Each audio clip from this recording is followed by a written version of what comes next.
हिंदू धर्म में कई व्रत त्योहार मनाए जाते हैं। उनमें से एक व्रत है शीतला अष्टमी व्रत। शीतला अष्टमी व्रत के दिन शीतला माता की पूजा की जाती है। शीतला माता को प्रसन्न करने से घर परिवार में कोई भी समस्या नहीं आती है। शीतला माता परिवार की रक्षा करती हैं।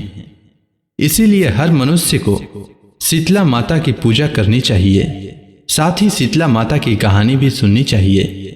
तो आज मैं आपके लिए शीतला माता की कहानी लेकर आया हूं। तो आइए सुनते हैं शीतला माता की कहानी। शीतला माता की कई कहानियां प्रचलित हैं। शीतला माता की पहली कहानी। एक गांव में ब्राह्मण दंपति रहते थे। दंपति के 2 बेटे और 2 बहुएं थी। दोनों बहुओं को लंबे समय के बाद बेटे हुए थे। इतने में शीतला अष्टमी का पर्व आया। घर में पर्व के अनुसार ठंडा भोजन तैयार किया गया। दोनों बहुओं के मन में विचार आया कि यदि हम ठंडा भोजन करेंगे तो बीमार हो जाएंगे और बेटे अभी हमारे छोटे हैं। इस कुविचार के कारण दोनों बहुओं ने पशुओं के दाने तैयार करने वाले बर्तन में गुपचुप 2 बाटी तैयार कर ली। सास बहू शीतला की पूजा करके आई। शीतला माता की कथा सुनी। बाद में सास तो शीतला माता के भजन करने के लिए बैठ गई, परंतु दोनों बहुएं बच्चे रोने का बहाना बनाकर घर आ गई। दाने के बर्तन से गरम गरम रोटला निकाला, चूरमा किया और पेट भरकर खा लिया। सास ने घर आने पर बहुओं से भोजन करने के लिए कहा। बहुएं ठंडा भोजन करने का दिखावा किया और घर काम में लग गई। सास ने कहा, बच्चे कब से सोए हुए हैं, उन्हें जगाकर भोजन करा लो। बहुएं जैसे ही अपने अपने बेटों के पास गई तो वे उन्हें मृत अवस्था में पाया। ऐसा बहुओं की करतूतों के फलस्वरूप शीतला माता के प्रकोप से हुआ था। बहुएं विवश हो गई। सास ने घटना जानी तो बहुओं से झगड़ने लगी। सास बोली कि तुम दोनों ने अपने बेटों की बदौलत शीतला माता की अवहेलना की है, इसीलिए अपने घर से निकल जाओ और बेटों को जिंदा स्वस्थ लेकर ही घर में पैर रखना। अपने मृत बेटों को टोकरे में सुलाकर दोनों बहुएं घर से निकल पड़ी। जाते जाते रास्ते में एक जीर्ण वृक्ष आया। यह खेजड़ी का वृक्ष था। इसके नीचे ओरी शीतला दोनों बहनें बैठी थीं। दोनों के बालों में जू थी। बहुओं ने थकान का अनुभव भी किया था। दोनों बहुएं ओरी और शीतला के पास आकर बैठ गई। उन दोनों ने शीतला ओरी के बालों से खूब सारी जू निकाली। जूओं का नाश होने से ओरी और शीतला ने अपने मस्तक में शीतलता का अनुभव किया और कहा, तुम दोनों ने हमारे मस्तक को शीतल ठंडा किया है, वैसे ही तुम्हारे पेट की शांति मिले। दोनों बहुएं एक साथ बोली कि पेट का दिया हुआ ही लेकर हम मारी मारी भटक रही हैं, परंतु शीतला माता के दर्शन नहीं हुए हैं। शीतला माता ने कहा कि तुम दोनों पापिनी हो, दुष्ट हो, दुराचारिणी हो। तुम्हारा तो मुंह देखने भी योग्य नहीं है। शीतला अष्टमी के दिन ठंडा भोजन करने के बदले तुम दोनों ने गर्म भोजन कर लिया था। यह सुनते ही बहुओं ने शीतला माता जी को पहचान लिया। देवरानी जेठानी ने दोनों माताओं का वंदन किया। गिड़गिड़ाते हुए कहा कि हम तो भोली भाली हैं, अनजाने में गर्म खा लिया था। आपके प्रभाव को हम नहीं जानते थे। आप हम दोनों को क्षमा करें। पुनः ऐसा दुष्कृत्य हम कभी नहीं करेंगे। उनके पश्चाताप भरे वचनों को सुनकर दोनों माताएं प्रसन्न हुई। शीतला माता ने मृतक बालकों को जीवित कर दिया। बहुएं तब बच्चों को साथ लेकर आनंद से पुनः गांव लौट आई। गांव के लोगों ने जाना कि दोनों बहुओं को शीतला माता के साक्षात दर्शन हुए हैं, तो दोनों का धूमधाम से स्वागत करके गांव में प्रवेश करवाया। बहुओं ने कहा, हम गांव में शीतला माता के मंदिर का निर्माण करवाएंगे। चैत्र माह में शीतला अष्टमी के दिन मात्र ठंडा खाना ही खाएंगे। शीतला माता ने बहुओं पर जैसी अपनी दृष्टि की वैसी कृपा सब पर करें। शीतला माता सदा हमें शांति, शीतलता और आरोग्य दें। अब आइए सुनते हैं शीतला माता की दूसरी कहानी। यह कहानी बहुत पुरानी है। एक बार शीतला माता ने सोचा कि चलो आज देखूं कि पृथ्वी पर मेरी पूजा कौन करता है, कौन मुझे मानता है। यही सोचकर शीतला माता धरती पर राजस्थान के डुंगरी गांव में आई और देखा कि इस गांव में मेरा मंदिर भी नहीं है, ना मेरी पूजा है। माता शीतला गांव की गलियों में घूम रही थी।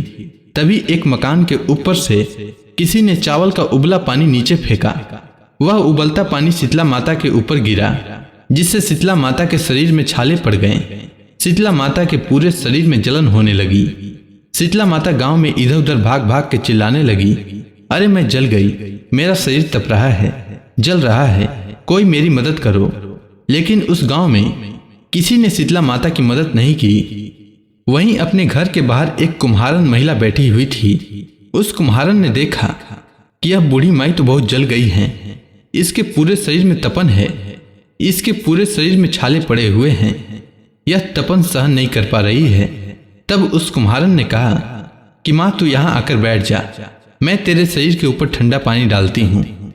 कुम्हारन ने उस बूढ़ी माई पर खूब ठंडा पानी डाला और बोली, हे माँ, मेरे घर में रात की बनी हुई राबड़ी रखी हुई है, थोड़ा दही भी है, तू दही राबड़ी खा ले। तब बूढ़ी माई ने ठंडी ज्वार के आटे की राबड़ी और दही खाया तो उसके शरीर को ठंडक मिली। तब उस कुम्हारन ने कहा, आ माँ बैठ जा, तेरे सिर के बाल बिखरे हुए हैं, ला मैं तेरी चोटी गूंद देती हूँ। और कुम्हारन माई की चोटी गूंदने हेतु कंघी बालों में करती रही।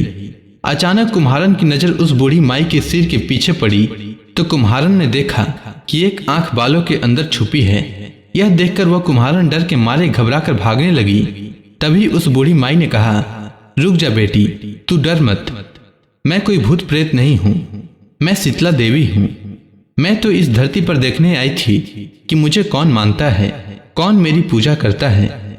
इतना कहकर माता चार भुजा वाली हीरे ज्वारात के आभूषण पहने, सिर पर स्वर्ण मुकुट धारण किए अपने असली रूप में प्रकट हो गई। माता के दर्शन कर कुम्हारन सोचने लगी कि अब मैं गरीब इस माता को कहाँ बिठाऊं। तब माता बोली, हे बेटी, तू किस सोच में पड़ गई। तब उस कुम्हारन ने हाथ जोड़कर आंखों में आंसू भरते हुए कहा, हे माँ, मेरे घर में तो चारों तरफ दरिद्रता ही बिखरी हुई है, मैं आपको कहाँ बिठाऊं। मेरे घर में ना तो चौकी है, ना बैठने का आसन। तब शीतला माता प्रसन्न होकर उस कुम्हारन के घर पर खड़े हुए गधे पर बैठकर एक हाथ में झाड़ू, दूसरे हाथ में डलिया लेकर उस कुम्हारन के घर की दरिद्रता को झाड़कर डलिया में भरकर फेंक दिया और उस कुम्हारन से कहा, हे बेटी, मैं तेरी सच्ची भक्ति से प्रसन्न हूँ, अब तुझे जो भी चाहिए मुझसे वरदान मांग ले।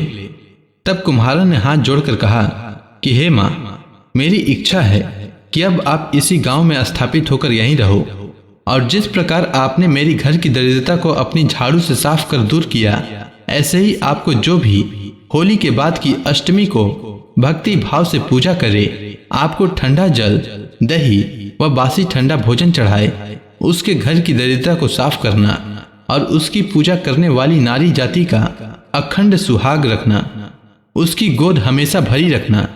साथ ही जो पुरुष शीतला अष्टमी को नाई के यहाँ बाल न कटवाए, धोबी को कपड़े धुलने न दे और पुरुष भी आप पर ठंडा जल चढ़ाए, नारियल फूल चढ़ाकर परिवार सहित ठंडा बासी भोजन करे, उसके काम धंधे व्यापार में कभी दरिद्रता न आए। तब माता बोली, तथास्तु, हे बेटी, जो तूने वरदान मांगे हैं सब तुझे देती हूँ। तभी से शीतला अष्टमी के दिन शीतला माता की पूजा की जाने लगी। इस कथा को जो भी सुनता है उसके घर की दरिद्रता का नाश होने के साथ ही उसके सभी मनोकामनाएं पूरी होती है। उम्मीद है आपको शीतला माता की कहानी अच्छी लगी होगी, तो प्रेम से बोलिए शीतला माता की जय।